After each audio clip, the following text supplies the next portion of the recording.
What's going on, everyone? Thanks for tuning back into the channel today. I'm Zach Davis. I'm continuing my thoughts on Satan in my study. I'm kind of really into this Satan idea right now and looking at it and thinking about some things as far as who, what, when, where, why, how, all that stuff. So I'm going to do one on Isaiah 14 today, talk about how Lucifer fell from heaven and put that in context and see exactly what that's all about. Don't forget to like and subscribe down below and follow us on patreon.com/Zach Davis. If you want to give, you can support us there. Also, Arkansas Eschatology Conference. Travis put out a post this morning about how we have sold over 100 tickets. Evidently, there are more than 14 of us, so that's exciting. Make sure you go and get your tickets. We're still 6 months away. There's a good discounted rate on the rooms at a pretty nice hotel. It's going to include breakfast. It's going to include a couple meals that we're going to provide included in that conference fee. So Don Preston's coming, Gary DeMar's coming, Bob Crookshank, David Curtis, Michael Sullivan, some of our friends, and we're excited to get together and see everybody. But let's get right into it today, and let's look at Isaiah chapter 14 and put it in context. It shall come to pass in the day that the Lord gives you rest from sorrow and from your fear and the hard bondage in which you were made to serve, that you will take up this proverb against the king of Babylon and say, all right, Isaiah 14, I didn't put verses 1 to 2 in here, but it's about a future restoration and promise to God's people. So this whole context is that Babylon essentially has taken them. Was it the plan of God? Yes. Did God wield them like an axe head, just like he did Assyria in Isaiah 10? Yep. But at the same time, they had their own ill intentions in some of it.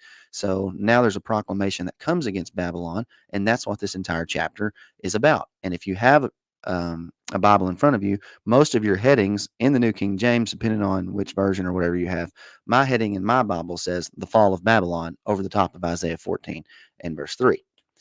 How the oppressor has ceased, Babylon. The golden city ceased, Babylon. The Lord has broken off the staff of the wicked, the scepter of the rulers. He who struck the people in wrath, Babylon, with a continual stroke, he who ruled the nations in anger, Babylon. The whole earth is at rest and quiet. They break forth into singing. Indeed, the cypress trees rejoice over you, and the cedars of Lebanon. Remember, this is a proclamation against Babylon, saying, since you were cut down, no woodsman has come up against us. All right, cut down language. Note that. Hell, or what the sea in the part there says is Sheol, from beneath is excited about you. Given the idea again, Babylon's going down. To meet you at your coming, it stirs up the dead for you. All the chief ones of the earth it has raised up from their thrones, all the kings of the nations. They all shall speak and say to you, have we also become as weak as we? Have you become like us? Your pomp is brought down to Sheol, Babylon, and the sound of your stringed instruments. The maggot is spread under you, and worms cover you. Here we go. Here's our verse.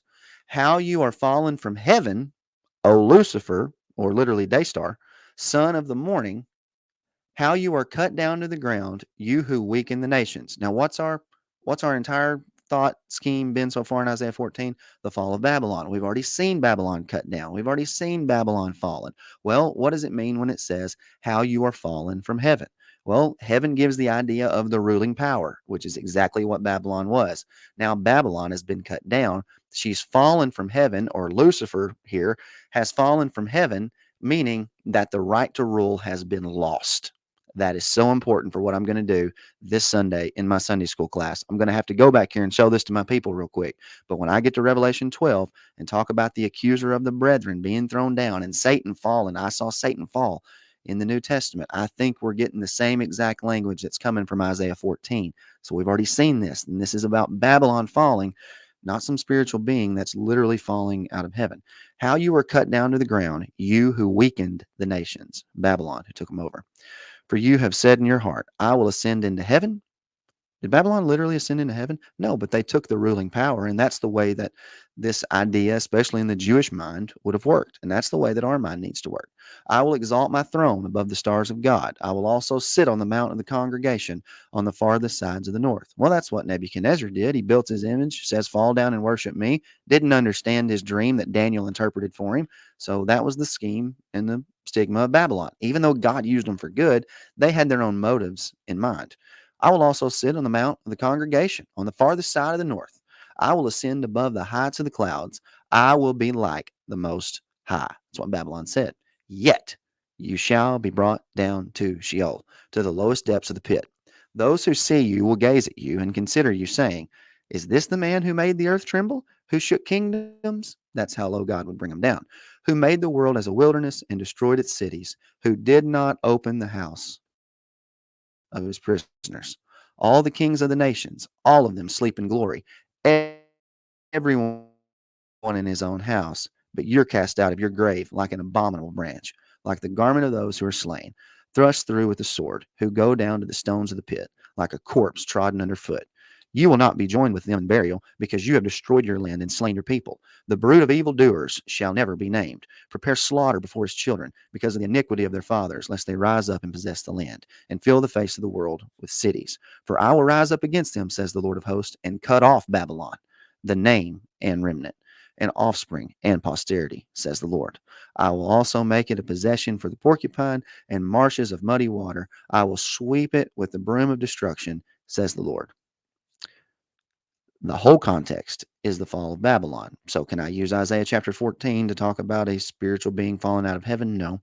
It's clearly the day star, clearly the Lucifer is the adversary who was Babylon, who fell from heaven, meaning that she lost her ruling power, she lost her place and position, and God has cast her down to the ground. That's the same idea that we need to carry that wording with, I think, as of right now, into the rest of the text. So, let's remember that for Sunday when we get to the New Testament. God bless you. Like and subscribe down below. Patreon.com/Zach Davis. We will see you soon.